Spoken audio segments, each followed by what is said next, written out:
figur soalnya. Saya masuk akabri kepolisian tuh tujuannya pasti sama, mengabdi kepada negara dan bangsa, bukan bekerja untuk Polri. Jadi saya bukan karyawan Polri. Nah, jadi pengabdian saya nanti berakhir itu pada saat saya meninggal dunia, dimakamkan, kemudian diletakkan di tanah, diiringi tembakan salvo. Itu pengabdian saya selesai. Ya kan? Kalau berbeda pendapat, saya sejak awal tidak pernah berpikir ingin jadi Kapolri. Saya berbeda pendapat loh, saya tidak melawan. Saya berbeda pendapat ada 3 Kapolri.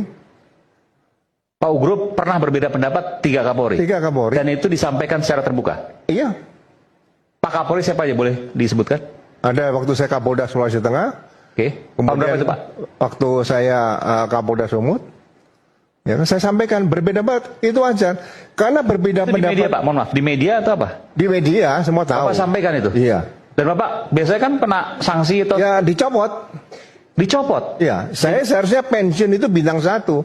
Tapi saya bisa pensiun bintang 3 Wakapolri, saya juga tanda tanya, kok bisa saya jadi menarik Pak, ini bentar Pak. Jadi pada waktu itu bintang 1 Wakapolda waktu itu? Kapolda Sulawesi Tengah. Kapolda Sulteng ya? Sulteng masih bintang 1 waktu itu? Iya. Bapak menyampaikan sesuatu, kritikan di saya menolak, media? Menolak perintah. Apa itu boleh tahu Pak? Perintah untuk permintaan jaksa untuk mengeksekusi 3 terpidana mati. 3 terpidana mati masih punya hak konstitusional untuk mengajukan gerasi kedua sesuai dengan Undang-Undang Gerasi nomor 22 tahun 2002. Bapak menolak perintah, Bapak menolak eksekusi jaksa waktu itu? Iya, jaksa minta perintah Kapolri saya laksanakan. Tapi saya katakan, mohon izin jenderal, ini belum bisa kami laksanakan karena masih ada hak proses konstitusional yang harus dipenuhi. Saya copot, siap, terima kasih. Dicopot itu terima kasih. Jadi Kapolda Sulteng Bapak dicopot sempat? Copot. Kemana itu Pak? Kepala bagian pengolahan data. Di Mabes Polri? Iya. Oke. Terus yang kedua? Kedua, waktu saya Kapolda Sumatera Utara. Itu. Kasus siapa itu Pak? Saya mengatakan bahwa pelaku perampokan itu asli perampok bersenjata. Tidak ada hubungannya dengan teroris. Oke. Itu. Kalau saya waktu itu mengatakan saya berbohong pada publik, 2010 saya jadi Kapolri Pak. Saya berbohong, saya jadi Kapolri. Nah, saya tidak bisa berbohong. Karakter saya itu tidak bisa berbohong. Benar, saya tidak apa ya mengatakan dia enggak. Karena perbedaan pendapat itu sudah diajarkan kepada saya waktu pendidikan akabri di Magelang tingkat 1.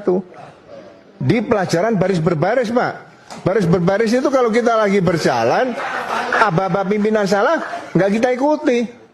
Nah, itu sudah diajarkan. Ya, jadi saya tidak pernah melawan perintah pimpinan, tapi berbeda pendapat ya, gitu loh. Makanya saya katakan, kok saya bisa jadi Wakapolri? Di mana prestasi saya cari itu. Sampai sekarang saya nggak ketemu prestasi saya di mana, saya nggak tahu. Ya. Jalan Tuhan itu Pak. Ya di situ, karena kekuatan Tuhan masih bicara situ. Nah, kembali ke apa yang dikatakan tadi Bang Rasman juga ya. Jadi begini, dalam penegakan hukum biasanya kita penyidik-penyidik itu menggunakan analisa Bang. Analisa ini perbuatan pidana apa yang terjadi. Kemudian kita lihat kalau nanti tertangkap diduga pelaku, barang bukti apa yang harus dihadirkan dalam sidang pengadilan. Kalau nggak bisa lolos. Analisanya harus tajam. Nah, setelah analisa tajam, kemudian kita lakukan penyelidikan dan sebagainya. Jadi tidak sembarangan. Kalau kita hanya nangkap orang saja kemudian dijadikan tersangka, nggak bisa menjadi berkas perkara untuk meyakinkan hakim itu susah. Makanya polisi itu pekerjaan sangat berat. Pendidikannya harus cukup tinggi di situ. Nah, berkaitan dengan peristiwa yang di pasal 310, 311, saya kembali belajar lagi. Saya di sini belajar. Saya tidak merasa pinter enggak. Saya belajar lagi. Ya, kasus Cirebon, Eki Vina, saya belajar tentang masalah peninjauan kembali. Nah, saya di sini belajar. Ternyata buku ke-1 KUHP itu penting dipelajari. Pasal 1 KUHP lama dan baru sama. Kita harus menyatakan kalau perbuatan pidana itu diatur dalam undang secara eksplisit itu harus dibacakan. Dan tidak boleh pakai analogi. Contoh, pasal 310, 311. Kenapa dimasukkan dua-duanya? Kalau jelas 311, 311 saja. Pasal berkaitan dengan perlindungan terhadap wanita, itu kalau nggak salah ada 9 pasal, dari 284 sampai 28, ada 6 pasal, 289. Ya.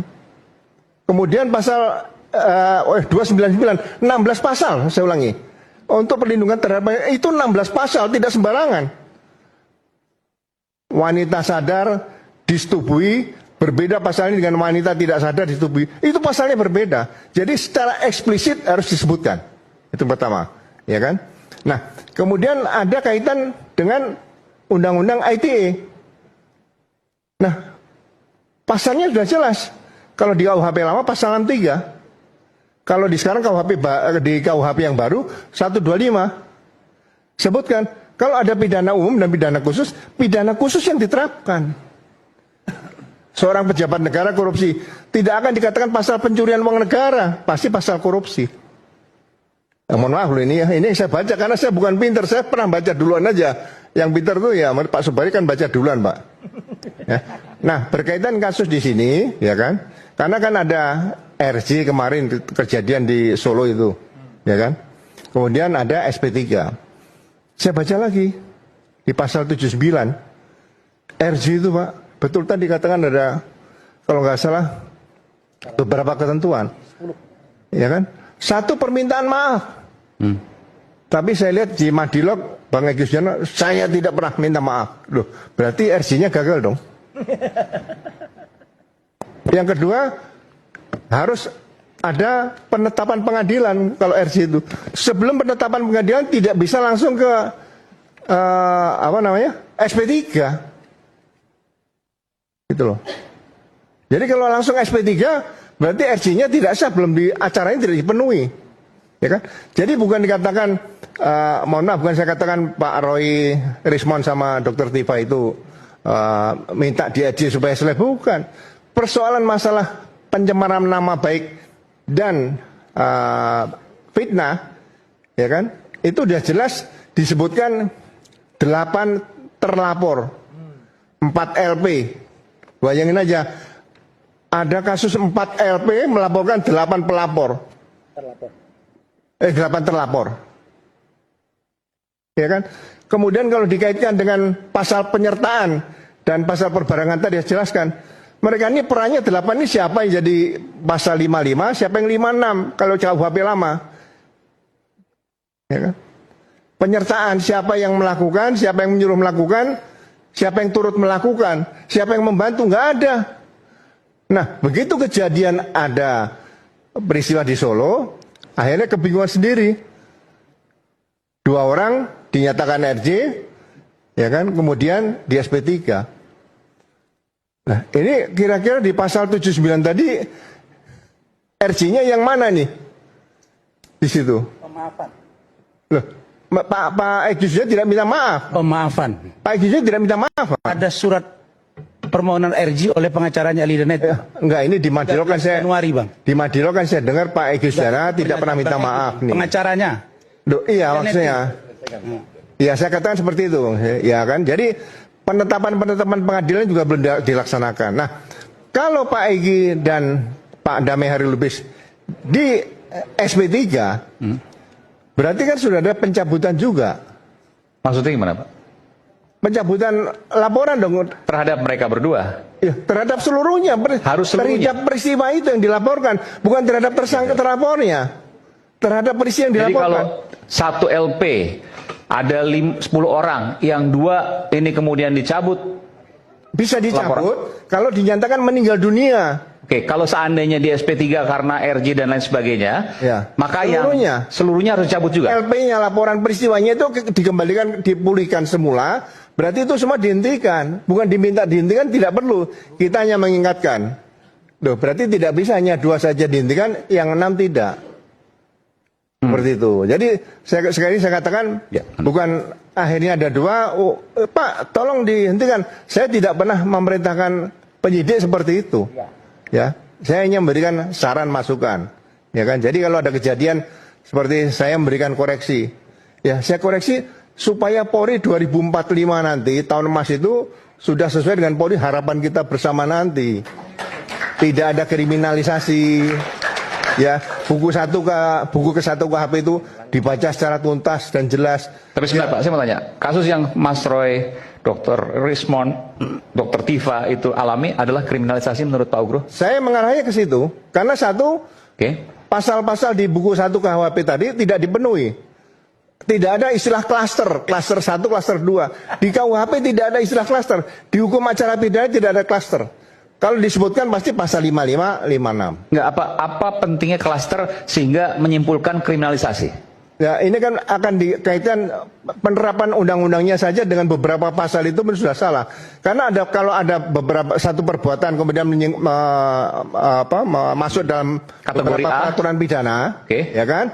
Itu diambilkan pasal yang terberat ancaman hukumannya. Oh, seolah-olah target gitu. Ya, itu ada leg spesialis. Maksudnya gitu Pak, seolah-olah ditarget gitu. Loh, seperti itu karena supaya bisa ditahan dicarikan pasal yang hukumannya berat. Seperti itu. Ya, jadi kita memberikan koreksi itu demi kebaikan Polri, demi kebaikan masyarakat ke depan. Bukan saya nggak cinta Polri. Kalau saya nggak cinta Polri, saya biarkan aja polisi seperti sekarang. Saya memberikan koreksi karena saya pernah jadi penyidik. Ya, penyidik di mana? Kasat Sersa Jakarta Pusat. Pusatnya Jakarta. Kasat Sersa Surabaya, ibu kota provinsi Jawa Timur. Masa saya berbuat semuanya saya? Kalau saya kritik berarti saya nggak cinta Polri. Lu justru saya cinta Polri, saya kritik Polri. Tapi kritik membangun, bukan kritik yang tidak membangun seperti itu.